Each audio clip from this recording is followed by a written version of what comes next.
എന്തോ തിരിച്ചറിഞ്ഞു കഴിഞ്ഞു. ഞാൻ വന്നതേ അയാളെ കാണാനാ. ഇയാളാണോ കുഞ്ഞിന്റെ അച്ഛനെന്ന്? അല്ലടാ. ഹലോ ഗൈസ്, അങ്ങനെ നമ്മുടെ മഹാലക്ഷ്മി തീ പാറുന്ന 1 മണിക്കൂർ നിമിഷം, അതേ കൂട്ടുകാരെ, ഒരു മഹാ എപ്പിസോഡ്.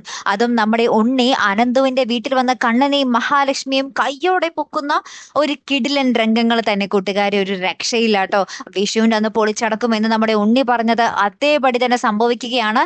ഇവിടെ വന്നിട്ട് നമ്മുടെ അനന്തുവിന്റെ വീട്ടിൽ വന്നിട്ട് അനന്തുവിന്റെ കുഞ്ഞല്ലേടി നിന്റെ വയറ്റിൽ എന്നും പറഞ്ഞിട്ട് നമ്മുടെ മഹാലക്ഷ്മിയെ ഉണ്ണി ഭയങ്കരമായിട്ട് ചീത്ത വാക്കുകളും മോശം വാക്കുകൾ കൊണ്ട് ഇങ്ങനെ പറയുന്നുണ്ട്. അപ്പൊ അവിടെ സാഗറും മഞ്ജുവും നമ്മുടെ ലേഖയും അനന്തവും കണ്ണനും ആട്ടോ ഉണ്ടാവുന്നത്.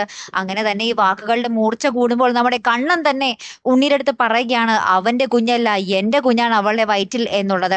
പിന്നെ നമ്മുടെ കണ്ണൻ എന്തായിരിക്കും അവിടെ ചെയ്യാൻ പോകുന്നത്? മിക്കവാറും നമ്മുടെ ഉണ്ണിക്ക് മുന്നിൽ ഒന്ന് നടന്നു കാണിക്കുകയും ചെയ്യും. ഇന്നത്തോടുകൂടി നമ്മുടെ കണ്ണൻ എല്ലാ നാടകങ്ങളും പൊളിക്കും എന്നുള്ളൊരു സൂചനകൾ തന്നെയാണ് നമുക്ക് ഇന്നത്തെ പ്രൊമോയിൽ കാണുവാൻ സാധിക്കുന്നത്. അപ്പൊ ഇനി ബാക്കി കഥകൾ എന്തൊക്കെയാകും? ഉണ്ണി ഇതൊക്കെ ചെന്ന് കമലേശ്വരത്ത് പറയുമ്പോൾ നമ്മുടെ ദുർഗാമ്മയും കരുണയും വിശ്വസിക്കുമോ?